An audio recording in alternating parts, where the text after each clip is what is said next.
আলহামদুলিল্লাহ আলহামদুলিল্লাহ। প্রিয় সম্মানিত ভিউয়ার্স, দীর্ঘদিনের প্রত্যাশা এবং অপেক্ষার পর গলাবাজারের যে রাস্তা, সিলেট ঢাকা মহাসড়ক গলাবাজার অংশ, যেটা একবারে জরাজীর্ণ আছিল এবং চলাচলের অনুপযোগী আছিল, আলহামদুলিল্লাহ সুম্মা আলহামদুলিল্লাহ থেকে কিন্তু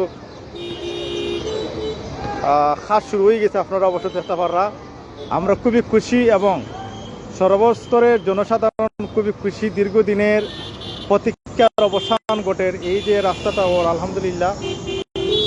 আপনার কাছে কিলা লাগে আপনারা আমরা কমেন্টসও জানাইব। আমার কাছে কিন্তু খুবই ভালো লাগে, এতদিন পরে যে রাস্তার কাজটা শুরু হয়েছে। আপনারা অবশ্যই দেখতে পাররা, খুব ভালো লাগে। আপনার কাছে ভালো লাগেনি আপনারা আমরা কমেন্টসও জানাইবা। আর কাজ কিন্তু চলমান, কাজ চলে আলহামদুলিল্লাহ, খুব ভালো লাগে।